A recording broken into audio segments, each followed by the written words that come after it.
ഇന്ന് നമുക്കൊരു അടിപൊളി ബട്ടർ കേക്ക് ഉണ്ടാക്കാം. മാവെല്ലാം ഇടഞ്ഞു വെച്ചു, മുട്ടയുടെ വെള്ളം മാത്രം ബീറ്റ് ചെയ്തു. അതിനുശേഷം യെല്ലോയും കൂടെ ബീറ്റ് ചെയ്തതിന് ശേഷം അതിലോട്ട് കുറച്ച് വാനില എസൻസ്, പിന്നെ കുറച്ച് ഷുഗറും, പിന്നെ ഇത് മെയിനായിട്ട് ബട്ടറും ഒഴിച്ച് ബീറ്റ് ചെയ്ത് മാറ്റി വെച്ചു.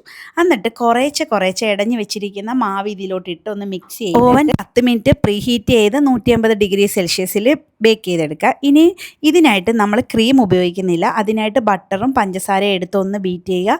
ഒരു ഫ്രഷ് ക്രീമും കൂടെ ഉപയോഗിച്ച് ബീറ്റ് ചെയ്യുമ്പോൾ നല്ലൊരു ക്രീം കിട്ടും കേട്ടോ. ഇതിൽ പഞ്ചസാര സിറപ്പ് ഒഴിക്കുന്നില്ല കേട്ടോ.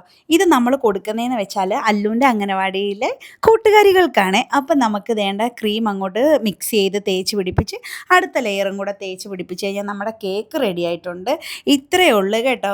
അത്യാവശ്യം ഞാനിത് ക്രീം ഒന്നും ആഡ് ചെയ്യാതാണ് അല്ലുവിന് കൊടുക്കുന്നത്. അപ്പോൾ ഷുഗർ ഉണ്ടെന്നേ ഉള്ളൂ ഇതിൽ കേട്ടോ. അപ്പോൾ വേണ്ട ഞാനിതെല്ലാം സെറ്റ് ചെയ്ത് വെച്ചിട്ട് അല്ലുവിന് ഗിഫ്റ്റായിട്ട് കൊടുക്കും അംഗനവാടി കൊണ്ട്. അപ്പോൾ വേറൊരു വീഡിയോ ആയിട്ട് കാണുന്നവരെ ടാറ്റാ ബൈ, സീ യു.